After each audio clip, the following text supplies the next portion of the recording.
Muy buenas tardes, estimados todos, sean bienvenidos una vez más. Estamos retomando después de un breve receso. Vamos a continuar estudiando el Evangelio de Mateo en esta tarde-noche. Vamos a continuar en el capítulo número 14. Solamente como recordatorio, el Evangelio de Mateo se refiere o tiene como tema central a Jesucristo como nuestro Rey y el Mesías. Y fue dirigido a un pueblo judío quienes conocían la promesa de que Dios enviaría al Salvador. Fue un hecho que se hizo extensivo. Esa salvación se ha hecho extensiva, es en beneficio de todos los que creemos. Bien, pues vamos a continuar. Entonces, el capítulo número 14, los temas que aborda son la muerte de Juan el Bautista, la alimentación de los 5,000, Jesús anda sobre las aguas y Jesús sana a los enfermos de Genezaret. Son 4 temas o subtemas en este capítulo y vamos a ponernos en manos de Dios para dar comienzo. Bendito Dios, gracias te damos por tu amor infinito, tu misericordia que es nueva cada mañana, Señor. Permítenos, Señor, llevar a cabo esta tarea con éxito. Lo ponemos en tus manos, Señor, para que seas tú dirigiéndonos en todo, que tú tomes control de las cosas, aún de los medios de transmisión, Señor, de cualquier situación y sobre todo que tu Espíritu Santo sea el que nos guíe y nos llene de tu sabiduría para poder compartirla con todos los demás, Señor. Te pedimos esto en el nombre de Jesús. Amén. Vamos a entrar sin más preámbulos al primer subtema, que es la muerte de Juan el Bautista. Para esto vamos a leer o comenzar leyendo en Mateo 14, versículo 1. En aquel tiempo, Herodes el tetrarca oyó la fama de Jesús y dijo a sus criados: este es Juan el Bautista, ha resucitado de los muertos y por eso actúan en él estos poderes. Hacemos un alto ahí. La fama de Jesús se esparció por toda la región, como ya lo hemos visto, como lo hemos aprendido en capítulos anteriores de este y los otros evangelios, donde Herodes fue conocido como Herodes Antipas también, y era uno de los hijos de Herodes el Grande, quien reinaba cuando nació Jesús. Es decir, Herodes el Grande fue el que mandó asesinar a los niños de hasta 2 años cuando Jesús nació. En este tiempo es uno de los descendientes de este hombre, el que ahora estaba gobernando en Galilea, que es Herodes Antipas. Es al que nos vamos a estar refiriendo en esta ocasión. Herodes sentía temor, dice, al pensar que Jesús fuera aquel Juan el Bautista que hubiese resucitado, y su temor podría deberse a la culpa o superstición que le agobiaban por haber mandado decapitar a un hombre inocente como fue Juan el Bautista. Tetrarca, Herodes Antipas, o en este caso Herodes tetrarca, dice la versión Reina Valera. Tetrarca significa gobernante de una cuarta parte. Tetra, del griego, es cuarto. Sin embargo, el término tetrarca llegó a ser usado más ampliamente que lo que eso significa. Se usó aún para referirse a un gobernante subordinado de una sección de un país. Un tetrarca era jerárquicamente menor en el escalafón, era jerárquicamente hablando, era más bajo que un rey. El rey era una posición superior y era algo que desde luego Herodes pretendía. Por lo tanto, Herodes, que gobernaba Galilea, escuchó mucho acerca de Jesús. Su hermano Arquelao gobernaba en el sur y su otro hermano Felipe gobernaba en el norte. Vamos a continuar leyendo en Mateo 14, ahora los versículos 3 en adelante, del 3 al 12, para ser precisos. Porque Herodes había aprendido a Juan y le había encadenado y metido en la cárcel por causa de Herodías, mujer de Felipe su hermano, porque Juan le decía, no te es lícito tenerla. Y Herodes quería matarle, pero temía al pueblo porque tenían a Juan por profeta.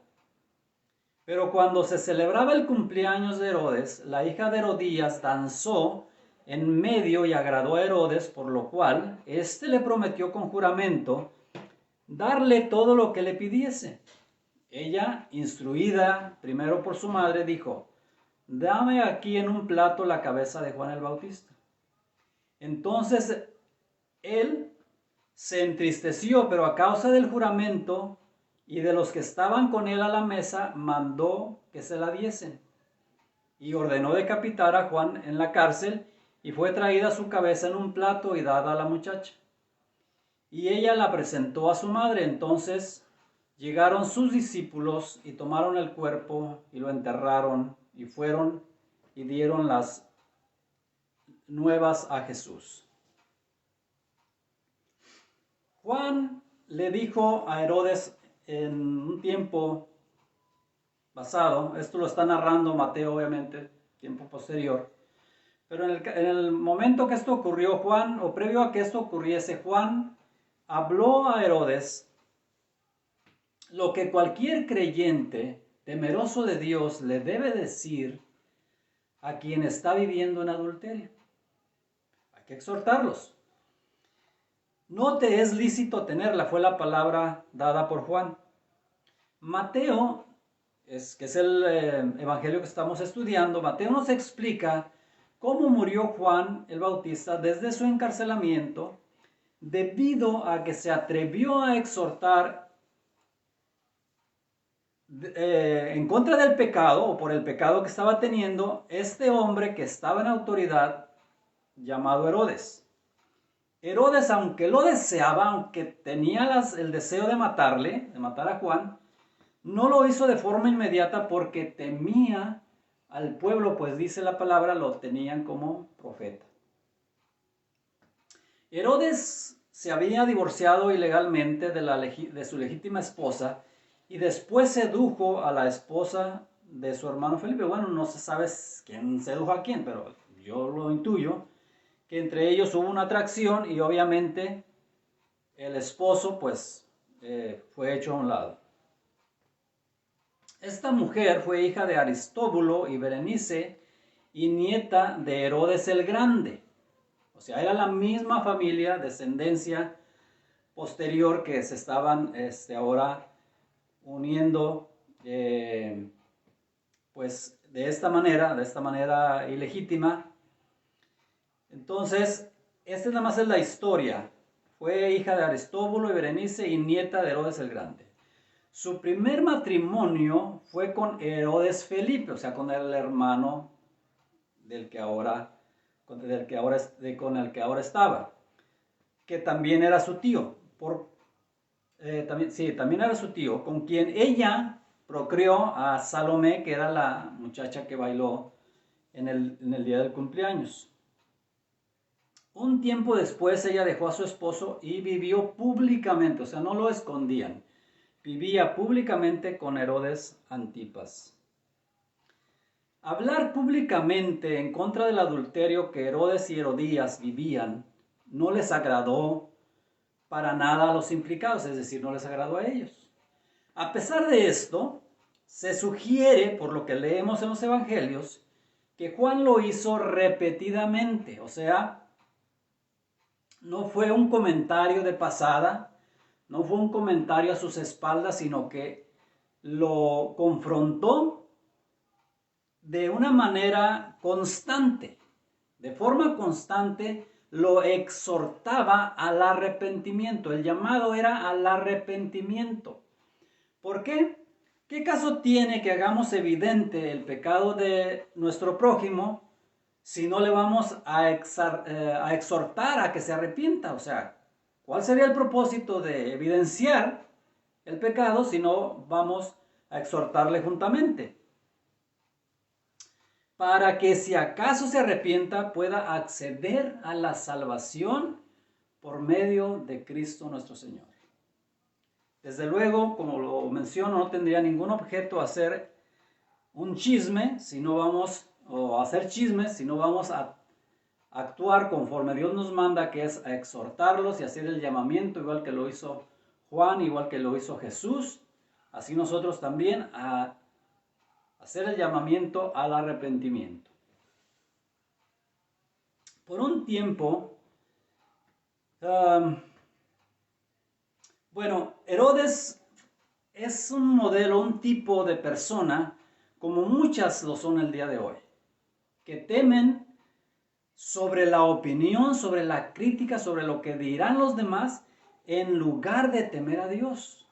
Recuerden, nosotros debemos de temer a Dios, eso es lo que nosotros conocemos y sabemos que debemos hacer.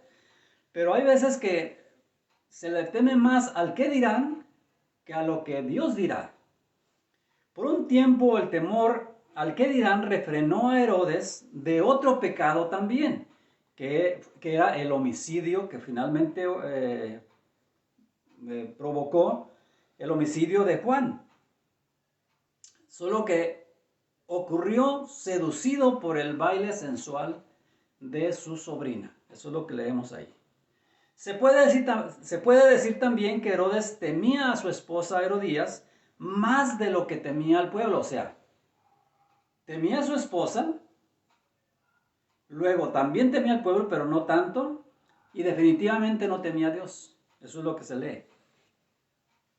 ¿Por qué? Esto lo decimos porque encarceló a Juan por causa de ella. Y luego ésta sedujo a su hija a pedir que mataran a Juan de una forma terrible y le fue concedido. Quizá podríamos comparar a esta mujer con Jezabel por lo que hizo con Acab, narrado en Primera de Reyes 16, capítulo 16, del verso 29 adelante, por si usted quiere también recordar esa historia o leer ahí, si no lo ha hecho por primera vez. Es muy interesante también. Otro ejemplo en donde la mujer, digamos, mangonea al esposo para que actúe de una manera incorrecta. La hija de Herodías danzó en medio y agradó a Herodes, dice la palabra que acabamos de leer. Yo deduzco que se agradó a Herodías, hombre carnal, y a la concurrencia, hombres carnales. Su baile debió ser muy sensual, al grado de provocar esa reacción en ellos, y principalmente en Herodes, ganándose así su favor y una petición especial, de modo que se deduce que el deleite consistió en la forma indecente en que bailó. Quizá usted coincida conmigo que en el mundo y en estos tiempos aún, son las propias madres quienes animan a sus hijas a concursar en eventos donde la vestimenta no es muy decente, que digamos. Solo que como lo hacen en público, pues ahora ya la gente lo ve como natural, como normal.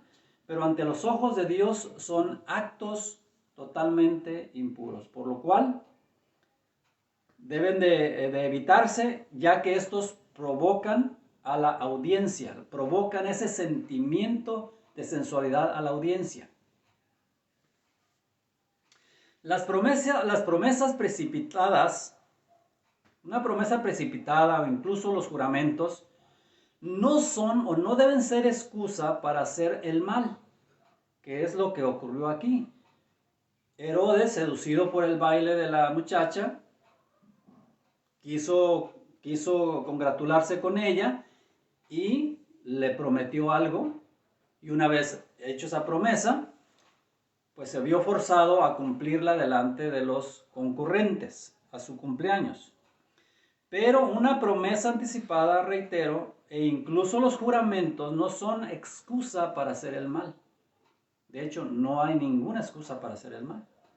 La promesa en sí misma es nula y sin valor porque ningún hombre tiene derecho a prometer hacer algo malo. Esto lo dijo Charles Spurgeon. Ahora continuamos leyendo en Mateo. Bueno, voy a volver a leer Mateo 14:12 para continuar. Dice, entonces llegaron sus discípulos y tomaron el cuerpo y lo enterraron. Es solamente la primera parte del verso. Los discípulos de Juan el Bautista honraron su vida, es lo que estamos viendo aquí, honraron su vida y su memoria lo mejor que ellos pudieron. Fueron y rescataron el cuerpo de la cárcel, ya sin vida, y le dieron una sepultura formal, de modo que pues él no fuera exhibido más allá de lo que había ocurrido. Luego continuamos leyendo, ahora sí, en Mateo 14:13 dice, este ya es ese milagro que todos conocemos, que la mayoría conocemos, que es la alimentación de los 5,000 con unos pocos panes y unos pocos peces. Vamos a leerlo. Dice, oyéndolo Jesús se apartó de ahí en una barca a un lugar desierto y apartado. Y cuando la gente lo oyó, le siguió a pie desde las ciudades. Jesús se aparta. Y se aparta no queriendo confrontar o no queriendo entrar en conflicto con Herodes por lo que había ocurrido. Recién habían decapitado a Juan. Recién los discípulos de Juan habían enterrado su cuerpo. Y entonces Jesús, oyendo este acontecimiento, se apartó de ahí. En Mateo 14:16 continuamos leyendo, y saliendo Jesús, vio una gran multitud y tuvo compasión de ellos, y sanó a los que de ellos estaban enfermos. Cuando anochecía, se acercaron a él sus discípulos diciendo, el lugar es desierto y la hora ya pasada. Despide la multitud para que vayan por las aldeas y compren de comer. Jesús les dijo, no tienen necesidad de irse. Dadles vosotros de comer. Vemos la gran compasión de Jesús por la gente, compasión que siempre le motivó a sanarles, a enseñar a esas multitudes. Y en Marcos 6:34 dice, en esta ocasión Jesús lo hizo hasta que anochecía. Su compasión, vemos aquí, estaba sobredesbordada, o sea, siempre era así Jesús, llena de gracia por las multitudes necesitadas y a la vez esas multitudes exigentes, por lo cual lo que hizo Jesús se considera algo extraordinario. Ya era la noche, o sea que todo el día estuvo ministrando a la necesidad de estos hombres y mujeres que se acercaron ahí cuando él procuraba apartarse de las multitudes para ir y orar. Saliendo de ese lugar donde él estaba orando, se encuentra con esta multitud pues llena de necesidades, como también lo estamos ahora nosotros. Y buscamos desde luego a nuestro Salvador, buscamos a Jesús porque Él es el único que nos puede restaurar.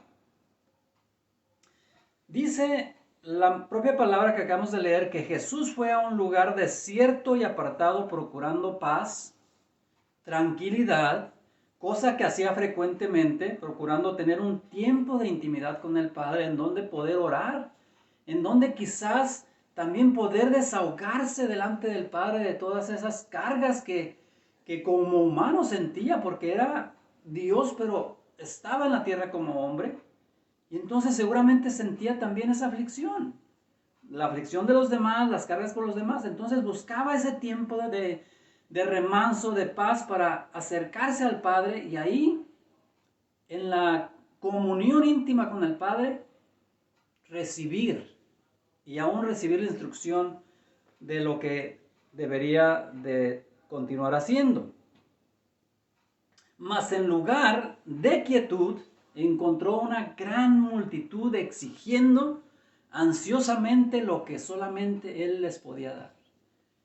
exigiendo porque tenían una necesidad. Cuando hay alguien necesitado, ya no pide, ahora exige. ¿Por qué? Porque la necesidad es tan grande que es prioritario para él. Entonces Jesús era el único que podía darles una respuesta, una sanidad, un consejo a esas personas necesitadas. Jesús, como actuó siempre, fue y solventó las necesidades ahí, pero él pudo haber dicho, como cualquier otro hombre, que claro no lo hizo, pero él pudo haber dicho, ustedes atiéndanlo o simplemente ignórenlos. Pero no, él atendió sus necesidades hasta que anochecía. Él pudo haberse resentido con ellos porque lo interrumpieron, mas no lo hizo. Jesús y los discípulos pudieron haber dicho varias excusas legítimas. Este no es el lugar, este no es el tiempo, ustedes se pueden cuidar a sí mismos, si vinieron hasta acá se pueden ir solos, etc. Pudieron haber dicho una serie de excusas. Ciertamente había necesidad física para alimentarles, para alimentar a esta multitud. Sin embargo, estas eran personas que estaban acostumbradas a saltarse las comidas. O sea, que si tenían poca hambre o mucha hambre, no era algo de preocuparse a los ojos humanos. Pero lo que vemos aquí es que Jesús tuvo compasión de ellos. Dadles vosotros de comer, fue lo que les dijo. Con esto, Jesús retó a sus discípulos a tener compasión, a tener fe, porque era algo que ellos estaban aprendiendo. Y nos reta también a nosotros. Sin embargo, no les pidió que hicieran algo para satisfacer la necesidad, sin primero guiarles también a través de la obra, a través de la acción. Es obvio por la narración de Mateo que los discípulos se referían al hambre física, a tener hambre en el estómago, que ya te gruñen las tripas. A eso se referían, sin duda, por lo que narra Mateo, que era una necesidad de falta de alimento. Y Jesús les dice, aliméntenlos. Pero si hablamos de Jesús, cada que hablemos de nuestro Dios, siempre que hablemos de nuestro Salvador, Él siempre va más allá de lo que nuestros propios ojos pueden oír, y nuestros ojos pueden ver y nuestros oídos pueden oír. Siempre tenga eso en cuenta. Jesús siempre va más allá de lo físico, y es a lo espiritual. Jesús, su intención siempre va más allá. Aliméntenlos, es denle alimento espiritual juntamente. De modo que debemos preguntarnos si las multitudes hoy día están siendo alimentadas de la manera correcta, es decir, con la palabra de Dios, con la leche no adulterada. Usted mismo responda a esa pregunta. Continúo leyendo en el versículo 17. Y ellos dijeron, no tenemos aquí sino 5 panes y 2 peces. Él les dijo, traédmelos acá. Entonces mandó a la gente recostarse sobre la hierba, y tomando los 5 panes y los 2 peces, y levantando sus ojos al cielo, bendijo y partió. Y partió los panes, y dio los panes a los discípulos, y los discípulos a las multitudes. Es decir, Jesús les pide que le traigan los panes y los peces, los bendice, levantando sus ojos al cielo, sabiendo que Dios iba a corresponder a su petición, y entonces aquellos panes se multiplican y fueron suficientes para alimentar a esa multitud. En Mateo 14, 20 al 21, y comieron todos y se saciaron, y recogieron lo que sobró de los pedazos, 12 cestas llenas. Comieron, se saciaron y todavía sobró. Y los que comieron fueron como 5,000 hombres, sin contar mujeres y niños. No solo fue abundante la provisión de Dios, ¿verdad? Como lo vemos aquí, fue muy abundante. O sea, no solo fue abundante, sino que Dios no quería o no desea que haya desperdicio tampoco. De lo que Él bendice, todo debe ser aprovechado. Algo que Dios bendice, repito, debe ser aprovechado al máximo. Porque alguien tiene necesidad de lo que Dios ya ha bendecido. Y ahí es donde nosotros tenemos que vertir. Y recogieron de lo que sobró 12 cestas llenas. La generosidad de Dios es algo incomprensible. La generosidad de Dios no es como la generosidad nuestra, que damos lo que nos sobra. No. La generosidad de Dios es excelsa.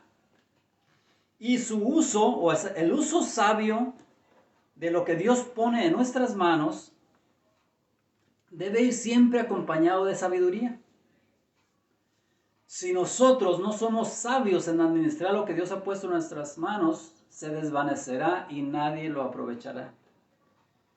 Y los que comieron fueron como 5,000 hombres, dice, sin contar las mujeres y los niños. Eso es lo que leímos, ¿verdad?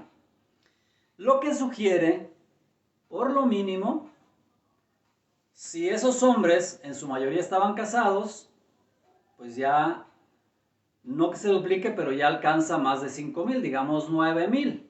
Por decir que de 5,000, 4,000 estuvieran casados y 1,000 no. Y luego que de esos 4,000, 3,000 tuvieran por lo menos un hijo, ya se aumenta más la cantidad. Entonces, pues fue algo extraordinario, algo sobrenatural. Eso fue un milagro. Y bueno, una vez que fueron saciados todos, continuamos leyendo en Mateo 14, 22 al 24, dice, enseguida Jesús hizo a sus discípulos entrar en la barca e ir delante de él a la otra ribera, entre tanto que él despedía a la multitud. Despedida la multitud, subió al monte a orar aparte, cosa que se había propuesto desde el principio. Despedida la multitud, pues subió al monte a orar aparte, y cuando llegó la noche estaba ahí solo. Y ya la barca estaba en medio del mar, azotada por las olas, porque el viento era contrario.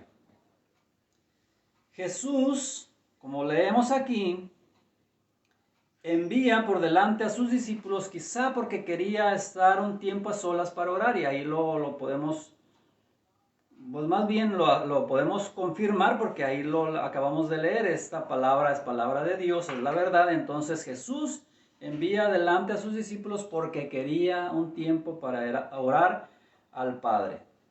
Porque quería además escapar de las multitudes, quizás, pero no necesariamente eso, sino más bien lo primero.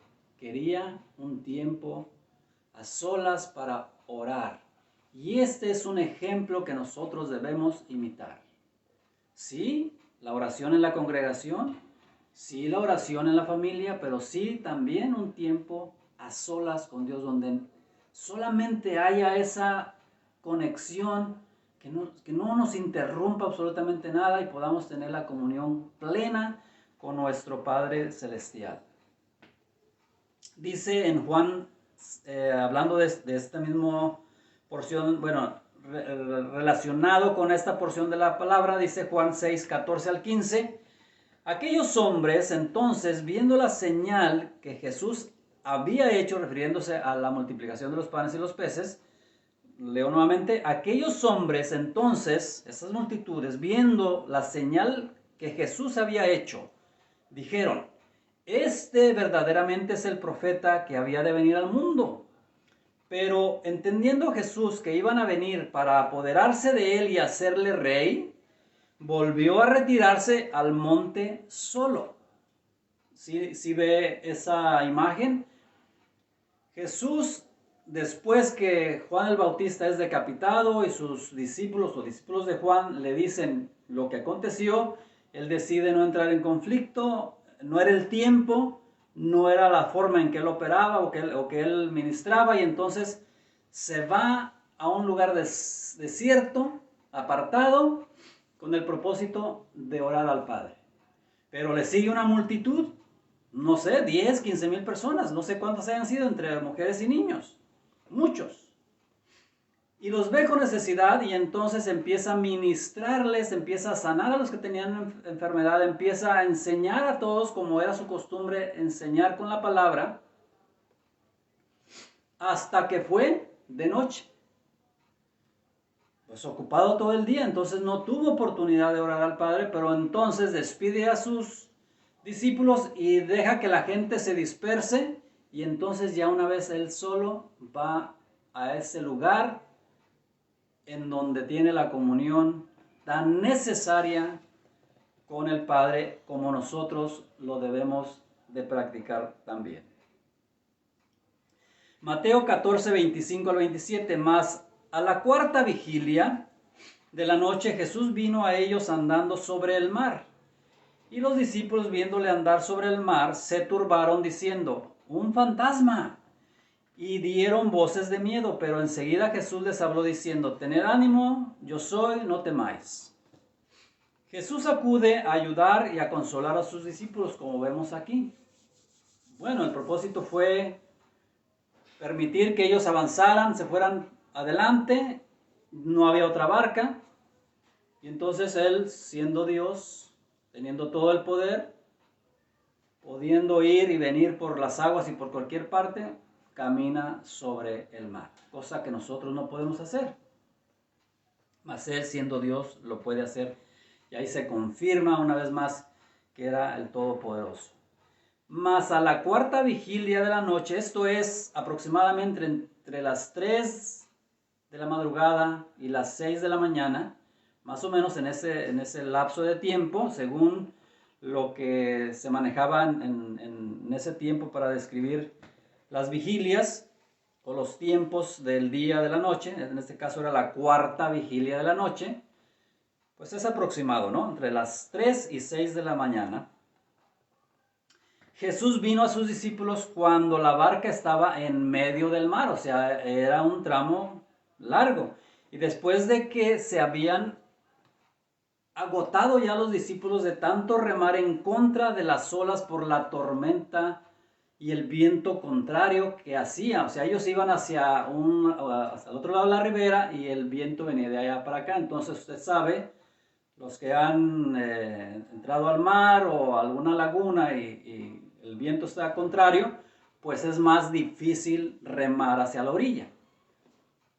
Entonces estaban desde luego ya exhaustos, agotados, y cuando ven a Jesús, cosa que no era común ver en él que caminara sobre las aguas, pues se turbaron y pensaron que era un fantasma. Jesús vino a ellos andando sobre el mar, ciertamente quedaron turbados y dieron voces de miedo, como lo vemos ahí. Tened ánimo, yo soy, no temáis. Estas palabras debemos de tenerlas nosotros también en cuenta, porque en el momento de la aflicción, en el momento de la necesidad, cuando sentimos que nos estamos hundiendo en la desesperanza, en el problema, solamente podemos hacer una cosa, es voltear arriba. ¿Y de dónde vendrá nuestra ayuda? ¿De dónde vendrá nuestro socorro si no es de Jesús?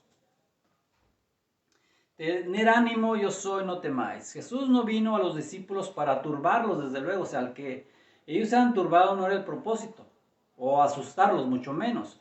Por lo tanto, enseguida les habló con palabras consoladoras. ¿Quién no desea escuchar en el momento de la desesperanza una voz de aliento? Y más sabiendo que es una respuesta en la que nosotros nos podemos apoyar, porque Dios es todopoderoso. Eso mismo nos dice a nosotros: ten ánimo, yo soy, no temáis. Eso es lo que nos dice Jesús. Hay dos razones para deshacerse del temor. Una razón es que en Cristo, fíjese, en Jesús, podemos estar seguros. Solamente ahí podemos estar seguros. No hay ningún otro lugar. La otra razón es que aunque el problema pueda ser real, existe solución. Existe una ayuda que va a venir, una persona que puede venir en nuestra ayuda para decirnos: ten ánimo. Continúo leyendo, ahora en el versículo 28 al 33. Entonces le respondió Pedro y dijo: Señor, si eres tú, manda que yo vaya a ti sobre las aguas. Y él dijo: ven. Y descendiendo Pedro de la barca, andaba sobre las aguas para ir a Jesús, pero al ver el fuerte viento tuvo miedo y comenzando a hundirse dio voces diciendo: Señor, sálvame. Al momento Jesús, extendiendo la mano, asió de él y le dijo: hombre de poca fe, ¿por qué dudaste? Y cuando ellos subieron a la barca, se calmó el viento. Entonces los que estaban en la barca vinieron y le adoraron, diciendo: verdaderamente eres Hijo de Dios. Señor, si tú eres, manda que yo vaya a ti sobre las aguas. No tenemos ni la menor idea de lo que ocasionó a Pedro hacer tal pregunta, sino pues para mostrar, no, o sea, ¿cuál sería la causa si no era por el temor que aún sentía? Pero en su fe en Jesús, o su fe en Jesús, fue notable. O sea, no entendemos por qué reaccionó de esa manera Pedro, pero sí notamos la fe que mostró Pedro ahí en ese momento. Realmente respondió a la invitación de Jesús y salió de la barca. Salir de la barca también pudiera representar salir del problema, o sea, desenfocarte del problema e ir y buscar la ayuda. Cuando Pedro dice, si eres tú, es una condición real que estamos notando aquí.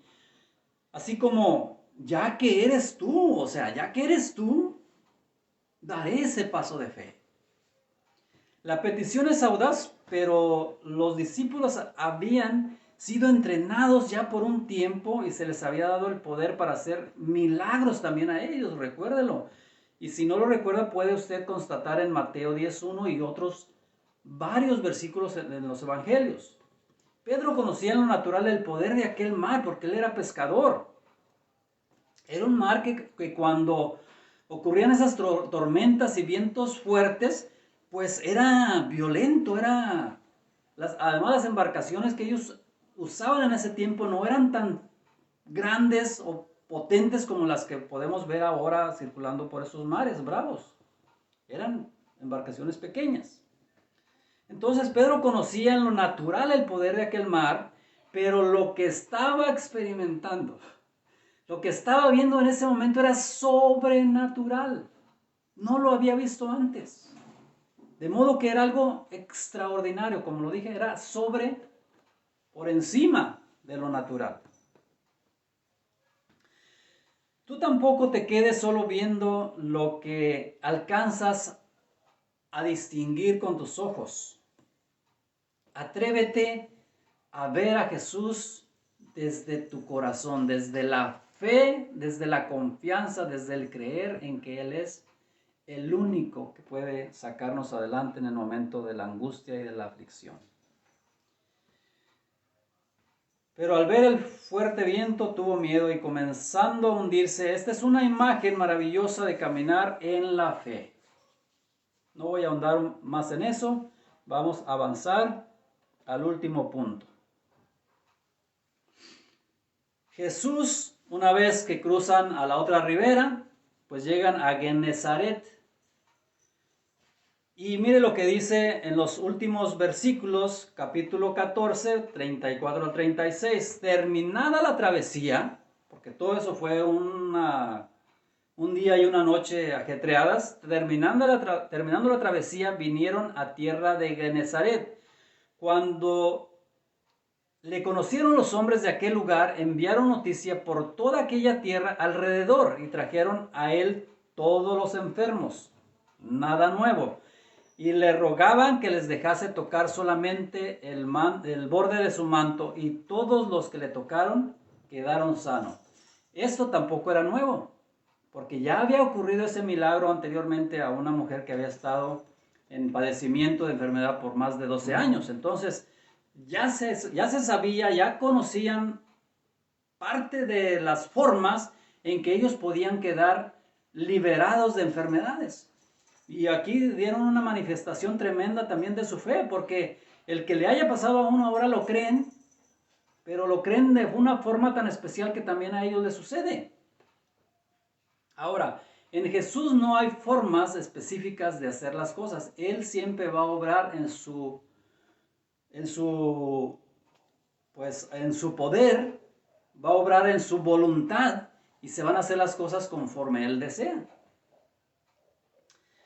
Que Nazaret era una región, sí, es una región, no solo una ciudad en la costa occidental al sur de Capernaum. Esto fue un sorprendente regreso al territorio de Antipas, es decir, ¿de dónde se alejó? De donde estaba Herodes Antipas, por la cuestión de lo que ocurrió con Juan. Se fue y dio una travesía y finalmente vuelve a ese mismo lugar.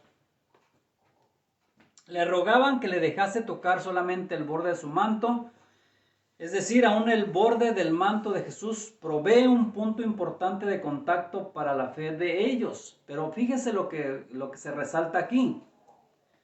Los fariseos y esenios tomaban como abominación el siquieramente rozarse entre hombros. Ya no se diga tocarle de forma intencional el manto a otro, no. Ellos al pasar evitaban el roce físico. ¿Y por qué lo hacían? Porque creían que eso era algo que les producía o que les generaba o que les vertía impureza, o que podían contraer cierta impureza o inclusive enfermedades solamente por el roce del contacto físico, pues. Entonces, es muy importante hacer notar esto porque estos hombres buscaban a propósito tocar el manto de Jesús. Ellos estaban enfermos y Jesús puede haber dicho no, porque entonces de acuerdo a las tradiciones de los fariseos, pues oye, me vas a contagiar, ¿no? Pero fíjese lo que hace Jesús, permite que ellos sean sanados a través del poder que fluía en ese momento por medio de su manto. Ahora, no es la única forma en que obró. Él por su propia palabra les sanaba. Por poner la mano sobre ellos les sanaba. Por preguntarles, ¿quieres ser sano? Y ellos sanaban. Entonces Jesús es todopoderoso. Vamos a dejarle aquí. Continuaremos la próxima semana, si Dios lo permite, el capítulo número 15. En esta ocasión hemos visto estos 4 subtemas. La muerte por decapitación de Juan el Bautista. Jesús hace el milagro de alimentar a una multitud. Luego Jesús camina sobre el agua y va y da consolación a sus discípulos que estaban en medio de la tormenta, en medio de la necesidad. Y luego al cruzar al otro lado de la ribera de ese mar, pues la multitud, sabiendo que él había llegado, busca fervientemente el obtener el beneficio de Jesús, la sanidad y la salvación. Porque recuerde que muchas veces ellos, en la palabra de nuestro propio Señor Jesús decía, sé salvo, ¿verdad? Cuando se estaba refiriendo a que él tenía necesidad de una sanación física, su palabra era, sé salvo. Y así te dice a ti también y a mí. El Señor les ama. Yo espero que les bendiga abundantemente, que tengan una excelente semana y todos los días que Él nos permite estar acá, que sean en salud. Bendiciones, hermanos. Hasta luego.